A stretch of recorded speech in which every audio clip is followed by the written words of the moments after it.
السلام علیکم۔ کیسے ہیں آپ سب؟ امید کرتی ہوں کہ سب خیریت سے ہوں گے۔ آج کی اس معلوماتی ویڈیو میں ہم انسانی نفسیات کے کچھ حقائق کے بارے میں معلوم کریں گے۔ اگر کوئی شخص عجیب طریقے سے زیادہ کھائے تو یقیناً وہ ٹینشن میں ہے۔ ٹینشن میں بہت سے لوگوں کو زیادہ بھوک لگتی ہے۔ سائیکالوجی کے مطابق اگر کوئی شخص بہت زیادہ ہنستا ہے، حتیٰ کہ غیر ضروری باتوں پر بھی ہنستا ہے، تو وہ اندرونی طور پر انتہائی اکیلا ہے۔ اگر کوئی شخص چھوٹی چھوٹی باتوں پر بھی غصہ کرے تو یقیناً اس شخص کو محبت کی ضرورت ہے۔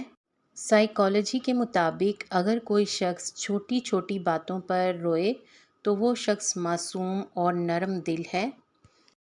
سائیکالوجی کے مطابق سونے سے پہلے جس آخری انسان کے بارے میں آپ سوچتے ہیں وہ یا تو آپ کی خوشی کی وجہ ہوتا ہے یا تو دکھ کی، یعنی اس شخص کے سوچنے سے یا تو آپ کو خوشی ملتی ہے یا پھر اس نے آپ کے ساتھ کوئی دھوکہ کیا ہوتا ہے اور اس کو سوچ کر آپ کو دکھ ہوتا ہے۔ سائیکالوجی کے مطابق جن لوگوں کی لکھائی خراب ہوتی ہے وہ بہت تخلیقی صلاحیتوں کے مالک ہوتے ہیں۔ ان کی آرٹ یعنی ڈرائنگ ان کی بہت اچھی ہوتی ہے۔ سائیکالوجی کے مطابق جو کام ہمیں خوف زدہ کرتے ہیں ان کو کرنے میں ہمیں زیادہ خوشی ملتی ہے، یعنی جن کاموں سے ہمیں ڈر لگتا ہے ہم ان کو کر کے خوش ہوتے ہیں۔ سائیکالوجی کے مطابق ایک نارمل انسان کو کسی چیز کی روزانہ عادت بنانے کے لیے تقریباً 66 دن، تقریباً 2 مہینے لگتے ہیں۔ سائیکالوجی کے مطابق جب کوئی آپ کو نظر انداز کرتا ہے لیکن پھر بھی آپ کا ساتھ دیتا ہے تو اس کا مطلب یہ ہے کہ آپ نے اس کو تکلیف دی ہے۔